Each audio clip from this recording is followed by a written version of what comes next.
Bonjour à tous, c'est l'interview numérique. Cette semaine avec Karl Zéro, un ancien animateur de Canal+, qui a décidé de se lancer sur YouTube avec une nouvelle chaîne qui s'appelle Karl Zéro Absolu. Bonjour Alice. Bonjour. Pourquoi vous allez en ligne? Est-ce que c'est parce que vous n'avez plus de cases à la télévision? Si, parce que j'ai pas mal de cases à la télévision. J'en ai sur RMC Découverte, sur 13e rue et sur Arte. Vous allez bientôt voir, j'espère, dans la peau de Kim Jong-un, qui va passer, je crois, le 11 mai.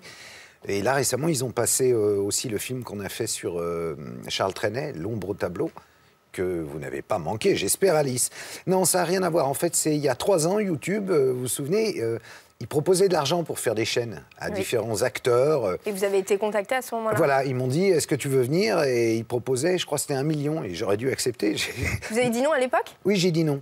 Et alors, 3 ans plus tard, vous revenez et là, il n'y a plus les millions. Il n'y a plus d'argent, mais c'est pas pour l'argent, en fait. Je me suis rendu compte d'une chose, c'est que finalement, c'est mon fils de 15 ans qui m'a fait ouvrir les yeux. Il m'a dit, mais au fond, tu faisais quoi avant? Parce qu'il savait bien qu'il y avait eu autre chose avant les faits divers et tout ça, mais quoi exactement? Il était trop petit. Et donc, je me suis dit, c'est con quand même, ces archives, il faut que j'en fasse quelque chose. Donc, ces archives, je les avais placées à l'INA. Et puis, en fait, je les avais oubliées. On négociait depuis 2 ans un contrat avec l'INA, on n'en faisait rien. Tout d'un coup, je me dis, merde, il faut les mettre sur YouTube, puisque sa génération regarde ça.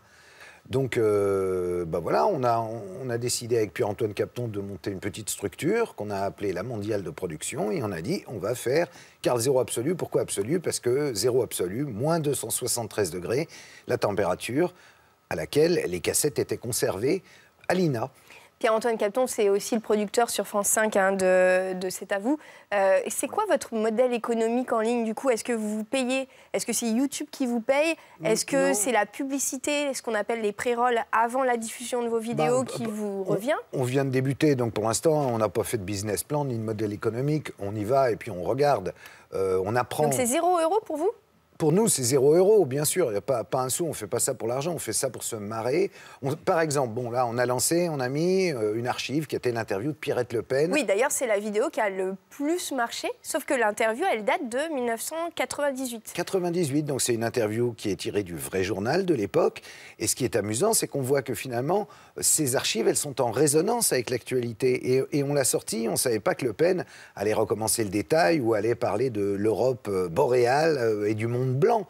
Et il a élevé ses enfants dans cet univers-là. Donc après, quand on explique « Ah mais non, il y a une vraie différence entre Marine et Jean-Marie », je ne crois pas qu'il y a une vraie différence. Je pense qu'elle est le pur produit de cette éducation. Donc l'intérêt de ça, c'est à la fois de repasser des archives qui tombent à point nommé. Là, on a mis en ligne une interview de Dieudonné, qui date de 2002. Et Dieudonné, c'est un personnage, on sait qu'il y a eu un avant, un après, mais là, il y a l'entre-deux. C'est quand ce comique devient un politique. Vous ne choisissez pas des gens vraiment très neutres, hein. C'est des gens polémiques, qui suscitent des réactions. Ça serait mentir que de dire que même du temps du vrai journal, je choisissais des gens neutres, quoi. J'ai rarement reçu Didier Migaud ou Jacques Barrot. J'essayais d'avoir des gens qui interpellaient un petit peu.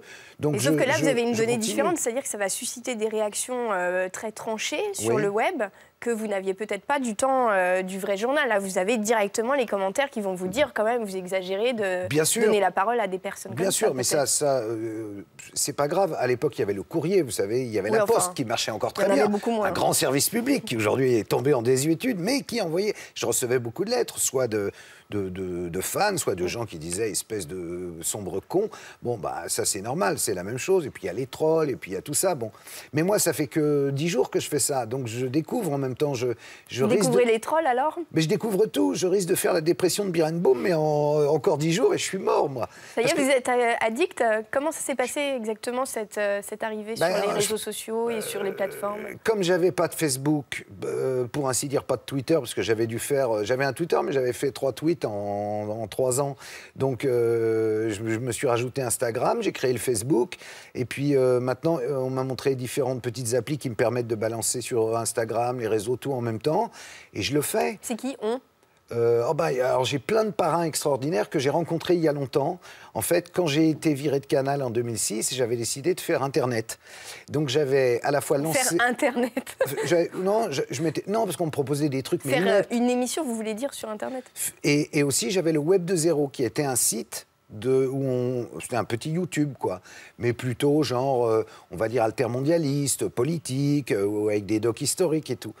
Et puis, j'avais cette émission sur AOL, la première année, donc de saison 2006-2007. Et puis, AOL s'est fermé après, et j'ai arrêté Internet, je suis parti retourner à la télé.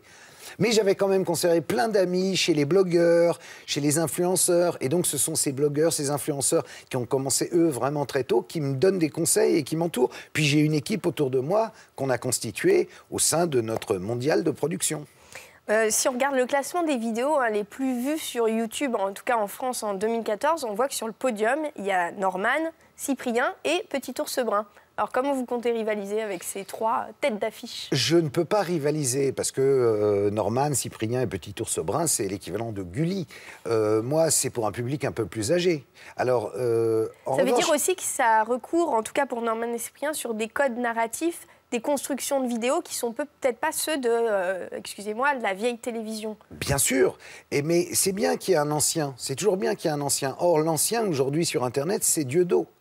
Donc, je pense qu'entre Gulli, Norman, Cyprien et Dieudo, il y a une place pour de l'info différente et du ton. Parce qu'au fond, ce qui manque à la télévision aujourd'hui, ça s'est terriblement lissé. Il y a quand même une info qui est soi-disant objective, mais qui est juste, comment on va dire, castrée. Donc c'est bien de pouvoir avoir un ton subjectif à nouveau grâce à Internet. Donc on ne va pas juste diffuser des archives, on va aussi faire de l'édito et de l'interview. Et on va, au fond, refaire ce qu'on faisait du temps du vrai journal, avec le média de maintenant. Très bien, je vous remercie, je vous souhaite une très bonne semaine. Et moi, je vous retrouve la semaine prochaine pour la prochaine interview numérique. Bonne semaine. Merci.